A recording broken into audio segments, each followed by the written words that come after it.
Bonjour à tous, bienvenue dans ce nouvel épisode du podcast Photographe Pro 2.0 dans lequel, pour être honnête, c'est un épisode un petit peu improvisé dans lequel je vais vous parler de quelque chose qui me tient à cœur. Après ces dernières semaines, vous avoir présenté des membres, un petit panel de gens qui font partie du collectif DR, des photographes exceptionnels que je vous encourage à découvrir. Je vous encourage à écouter leurs témoignages, c'est vachement intéressant, et découvrir surtout le livre DR qu'ils sont en train de créer, qu'on est tous en train de créer, puisqu'il y a quelques-unes de mes photos à l'intérieur aussi, et qui d'ailleurs peut-être est sorti à l'heure où vous écoutez cet épisode, donc il y a un lien en description, donc je vous encourage à regarder ça. Et aujourd'hui je voulais vous parler de quelque chose d'extrêmement important, dont on parle assez peu dans la photographie, encore plus dans le photojournalisme, encore plus dans la photographie artistique, d'auteur, quelque chose, un discours qu'on ne vous tiendra jamais sur un événement comme par exemple Visa pour l'image ou les rencontres d'Arles. On parlera jamais de ça et pourtant c'est extrêmement important, c'est ce qui fait la différence sur le long terme, c'est ce qui fait qu'il y a des gens qui continuent de faire de la photo, de vivre de la photographie, professionnellement parlant, après des années, voire des dizaines d'années. Cette chose, c'est l'aspect entrepreneurial, le fait d'être un entrepreneur quand on est photographe. Je sais que ça n'a pas bonne presse, même si ça s'améliore, mais je me rappelle, il y a encore quelques années, quand j'avais lancé ce podcast a été lancé en 2018, ça commence à faire un petit peu long. Au début, je prêchais un petit peu dans le désert par rapport à ça. J'ai également été la cible de pas mal de critiques par rapport à ça, parce qu'on me disait, oui, mais toi, tu penses au business, l'argent, etc. La photographie, c'est plus que ça. Oui, la photographie, c'est plus que l'argent que vous gagnez avec, bien entendu. Je suis le premier à le défendre aussi, c'est pour ça que je fais du photoreportage, c'est pour ça que je fais de la presse, du photojournalisme, parce que on fait pas ça pour l'argent. Mais, on peut pas continuer si on gagne pas d'argent. C'est un truc, c'est élémentaire. Les frustrations, les échecs qu'on vit dans ce métier, c'est lié au fait qu'on n'arrive pas à vendre, qu'on n'arrive pas à être un bon commercial, qu'on n'arrive pas à être un bon entrepreneur. Et il faut oser le dire et surtout avoir l'humilité et l'intelligence de le comprendre. C'est important. Parce que peu importe votre statut, peu importe si vous allez être photographe artisan, auteur ou photojournaliste, il y a une logique entrepreneuriale derrière, il y a une logique de création d'entreprise. Alors, oui, quand vous êtes auteur, vous créez techniquement pas d'entreprise, vous avez un numéro SIRET et vous avez cotisé auprès de l'URSSAF du Limousin, enfin tous ces trucs, vous connaissez. Mais dans votre gestion au quotidien, il faut avoir la même rigueur, la même technique, la même méthodologie qu'un entrepreneur qui tient une boulangerie, qui tient une boucherie, qui tient une entreprise quelconque. Pourquoi ? Parce que vous allez gérer des rentrées d'argent et des dépenses d'argent, tout simplement. Alors, je coupe l'herbe sous le pied des gens qui vont dire oui, mais tu peux pas dire que la photographie c'est comme une boucherie, etc. J'espère que vous avez compris que l'analogie, il faut pas la pousser jusqu'au bout, ok ?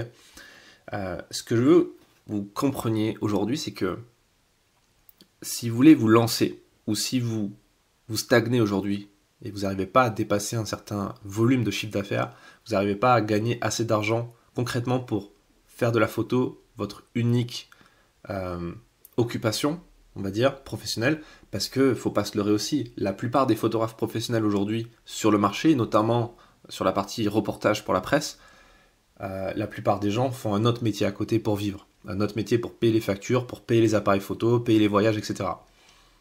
C'est possible de vivre que de la photo, il y en a plein qui le font. C'est possible aussi, même si c'est extrêmement compliqué, de vivre que du photoreportage pour la presse, même s'il y en a qui vivent de ça. En tout cas, c'est largement faisable de pouvoir faire à la fois de la presse, du mariage, du corporate, du packshot, du portrait, etc. La clé pour y arriver, c'est d'être structuré et de comprendre que vous allez avoir un quotidien d'entrepreneur. Et ça a des avantages comme des inconvénients. Il faut comprendre. Les avantages, c'est que il n'y a pas d'horaire fixe. Vous n'avez pas besoin de demander des congés à un patron, puisque le patron, c'est vous. Vous n'avez pas à supporter des collègues compliqués à gérer, parce que vous êtes seul maître à bord. Alors après, vous pouvez vous entourer, et c'est bien de s'entourer de gens. C'est pour ça que moi, j'ai monté un collectif, j'ai monté une agence, donc on peut travailler ensemble. Il faut s'entourer, vous pouvez aller dans un espace de coworking, etc. Mais globalement, vous êtes seul face à vos problèmes, face à vos factures, face à vos challenges. Donc il faut être capable de le gérer. Et l'autre intérêt intéressant, en dehors du lifestyle, en dehors de tous les avantages que revêt le métier de photographe, que vous connaissez déjà, c'est que vous pouvez donner du sens à votre travail. Et ça, c'est la grosse différence entre un entrepreneur et un salarié. C'est qu'un entrepreneur, quelqu'un qui monte une société, qui monte une entreprise, qui monte un projet, une entreprise au sens entreprendre dans un objectif précis, pas que économique, c'est donner du sens à sa vie, à son travail. Et ça, c'est un truc qu'on ne retrouve pas dans le milieu salarié traditionnel. Par contre, bien entendu, il y a un revers de la médaille. C'est à double tranchant. Il y a un autre côté moins cool qu'on n'accepte pas forcément, c'est le fait que vous allez avoir des revenus aléatoires. Parfois, vous allez gagner beaucoup d'argent, parfois, vous allez en gagner pas du tout. Okay, il va y avoir des mois où vous gagnerez pas d'argent, vous devrez de l'argent parce que vous serez en négatif. Il y aura plus de factures à payer que de factures à adresser à des clients. Vous allez forcément passer par une phase de travail ingrat. Il va falloir faire de la compta, même si je sais qu'il y en a qui adorent ça et qui écoutent cet épisode, petit clin d'œil. Mais pour la plupart des gens, c'est un travail ingrat. Vous allez devoir faire du marketing, vous allez devoir faire de la veille, vous allez devoir faire de la gestion. Voilà, des trucs que vous aimez pas forcément faire, mais il va falloir le faire. Il va falloir faire des sacrifices. Il va falloir choisir par moment votre travail, votre vision, votre travail, plutôt que aller boire des coups dehors, rien faire sur Netflix, regarder Netflix, ce genre de truc. Non, il va falloir faire des sacrifices. Et malheureusement, ou heureusement, j'en sais rien, mais en tout cas, vous allez passer par des phases de frustration au quotidien. Vous allez être frustré de ne pas gagner assez d'argent, de ne pas avoir assez de résultats, de ne pas faire ce que vous voulez.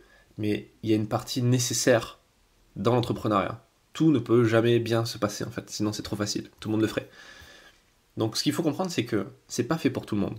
Okay, c'est pas fait pour tout le monde. Tout le monde n'a pas envie de faire ses sacrifices, de détruire sa vie sociale, d'avoir des frustrations au quotidien.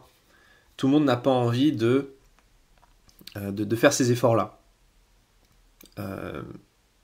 C'est important de le comprendre parce que c'est ça qui fait durer sur le long terme. Vous me connaissez, moi je me définis comme photojournaliste, mais également comme photographe entrepreneur. Et je sais que encore une fois, cette dénomination, elle fait grincer des dents pas mal de gens, photographe entrepreneur, parce qu'ils considèrent que on enlève le côté artistique, l'âme, ce genre de truc. En fait, c'est juste, ce mot-là, il est ultra important, c'est pas juste un statut, c'est un mode de vie, c'est une philosophie de vie, c'est un concept clé, et surtout c'est un apprentissage de tous les jours. Être entrepreneur, c'est la capacité de se poser des questions importantes. Et là, on commence un petit peu la masterclass que je vous propose de suivre. Donc, prenez des notes, ça peut être intéressant pour vous structurer si aujourd'hui vous avez besoin de cette partie-là, cette partie commerciale, cette partie gestion d'entreprise. Tout commence par quelques questions. Les questions, c'est qui est mon client idéal ? Ce qu'on appelle l'avatar client. À qui je vais vendre des photos concrètement ? Quelle est mon offre ? Quelle est la valeur que j'apporte aux autres ? Et puis combien je vais faire payer ça ? Quels vont être mes tarifs, mon positionnement ?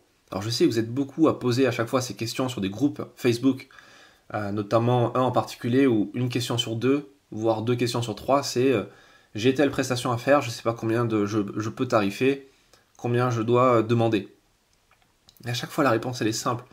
Déjà, n'écoutez pas les commentaires qu'on vous donne en bas parce que 9 fois sur 10, c'est une personne un peu aigrie qui va dire « Ah, il faut demander très cher, tu demandes pas assez, etc. » Souvent, les personnes qui donnent ces conseils, ils ont arrêté de vendre des photos il y a très longtemps. Donc, le bon conseil à faire, à suivre, c'est référez-vous aux barèmes qui sont proposés par l'UPP, l'Union des photographes professionnels, on en a parlé dans un podcast, ou la Safe Image qui propose des barèmes. Et ensuite, construisez votre offre par rapport à ce que votre chiffre d'affaires que vous voulez obtenir, donc le business plan que vous allez mettre en place, et on va en parler, et ensuite les coûts que vous avez vous, parce que ça sert à rien de demander aux autres, sans connaître d'ailleurs parfois leur positionnement, leur histoire, leur structure, leur type de clientèle, leur type de photo, leur avis alors que ça vous concerne à vous. À la limite, servez-vous des barèmes qui sont proposés, et ensuite adaptez les choses. Et n'ayez pas de regrets. C'est à force de facturer que vous allez comprendre que là, vous facturez pas assez, et là, vous facturez trop. Si les clients ne cessent de vous dire c'est trop cher, ça veut dire que soit c'est pas les bons clients que vous ciblez, donc là, vous n'êtes pas posé la première question qui est mon client idéal, quelle est mon offre, ok, qui je veux cibler. Et si c'est le cas, ça veut dire que vous êtes trop cher par rapport à ce marché. Donc il faut réussir à trouver un juste milieu entre demander juste assez pour ce qui marche dans votre secteur, dans votre marché. Et ça, encore une fois, il n'y a pas grand monde qui le sait à part vous et l'expérience que vous aurez, que vous allez vous créer. D'accord? Donc ça, la question des tarifs, je faisais une petite aparté dessus, mais c'est important. L'autre chose, c'est comment je vais toucher mes prospects. Comment je vais toucher mes futurs clients. Est-ce que c'est à travers les réseaux sociaux? Est-ce que c'est à travers du mailing, des emails de vente? Est-ce que c'est à travers du bouche-oreille? Est-ce que c'est à travers des événements en présentiel, des salons professionnels, le salon du mariage, le salon de la photo, etc. C'est quoi le canal d'acquisition? Ensuite, comment je vais convertir ces gens en clients? Et ensuite en clients fidèles, c'est-à-dire quel est le process de vente que je vais utiliser? Quelles sont les méthodes de fidélisation que je vais mettre en place? Ensuite, comment je vais optimiser mes revenus pour vivre durablement de mon travail? Comment je vais gérer mon business sur le long terme? Et enfin, en quoi dois-je utiliser mes ressources en priorité? Mon argent, mais surtout mon temps. Parce que l'argent, c'est bien, on fait un crédit à la banque, on a de l'argent. Ok. La ressource la plus riche, la plus importante, c'est pas votre argent, c'est votre temps et votre focus. Parce que ça, vous le retrouverez jamais. Donc, pour réussir à faire tout ça, les questions que je viens de vous donner, c'est ce qui va vous permettre de bâtir votre business plan. Le business plan, c'est une roadmap, c'est une carte au trésor. C'est ce qui va vous permettre, c'est un document de travail qui va vous permettre de savoir où vous en êtes. C'est un truc que vous allez pouvoir montrer à votre comptable, à votre banquier en cas de crédit, etc. Mais c'est surtout pour vous, c'est quelque chose qui doit être pertinent, qui doit être efficace et qui n'est surtout pas optionnel. D'accord? C'est pas un truc qu'il faut prendre à la légère. C'est pas pour rien que j'ai fait plein d'ateliers dessus, j'ai aidé pas mal de gens à en faire, et à chaque fois, les gens qui sont passés par cet exercice que j'ai pu coacher, que j'ai pu suivre, qui ont fait un business plan, ils m'ont remercié à chaque fois parce que c'est ce qui a permis de mettre au clair des pensées, d'avancer sereinement, d'éviter de perdre du temps à faire des choses qui n'apportent rien à leur business. Parce que ça, c'est assez magique. Ça, c'est un conseil de productivité assez unique, c'est que toute la journée, vous allez faire des choses, vous allez faire plein de trucs. À la fin de la journée, vous serez même fatigué d'avoir fait plein de trucs. Mais combien il y a de choses que vous aurez fait qui aura vraiment servi à quelque chose? Vous ne pouvez pas le savoir si vous n'avez pas mis noir sur blanc un business plan. Si vous n'avez pas mis vos objectifs de la semaine, du mois, des 90 jours de votre année, et même de la vision que vous avez à plusieurs années au-delà. Si vous n'avez pas noté ces choses-là, si vous n'avez pas fait de business plan, vous ne pouvez pas savoir si ce que vous avez fait est relié directement à ça ou pas. Donc c'est important, c'est un travail nécessaire.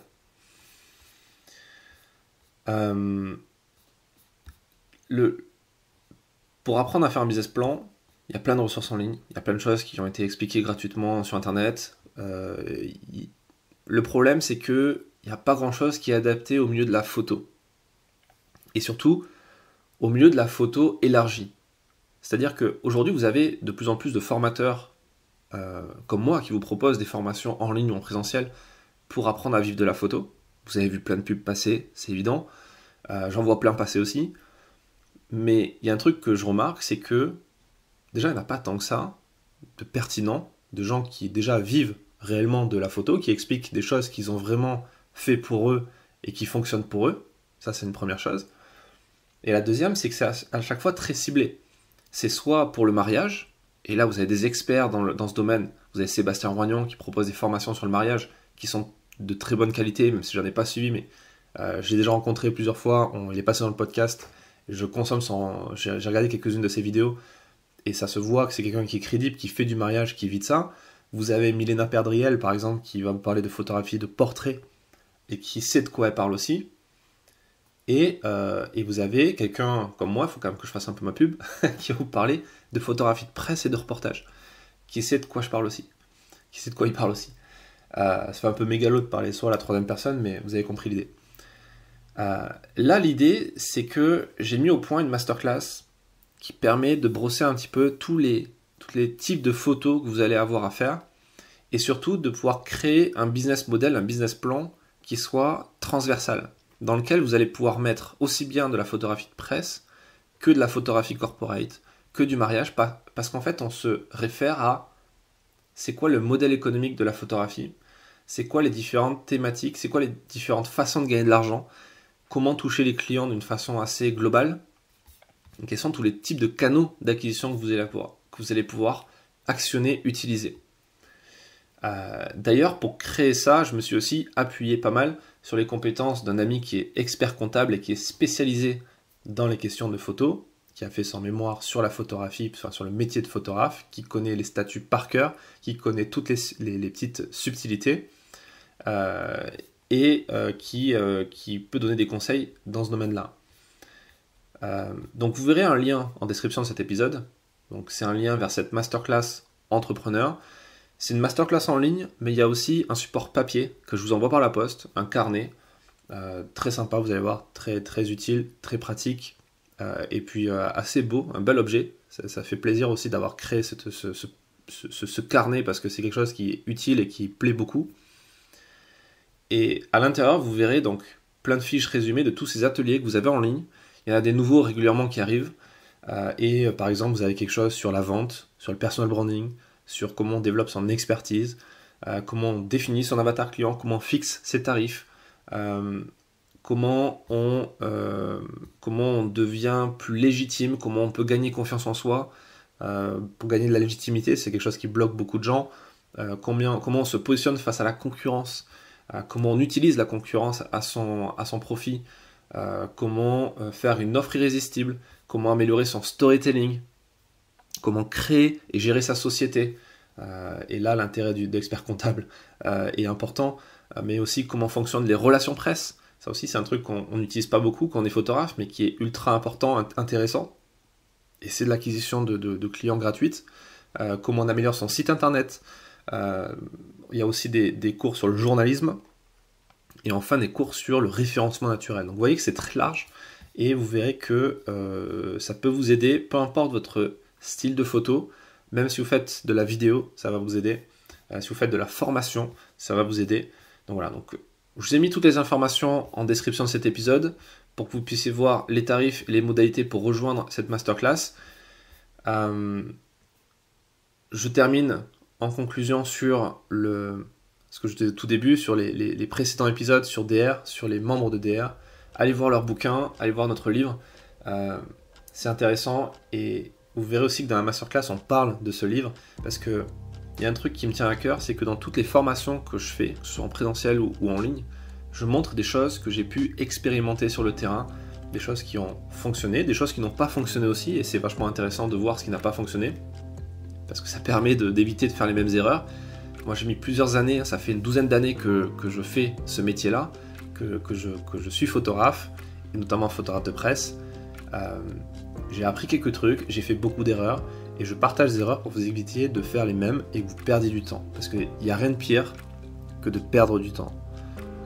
Donc, formez-vous, documentez-vous, posez des questions, soyez curieux, et rejoignez cette masterclass, ça peut que vous aider.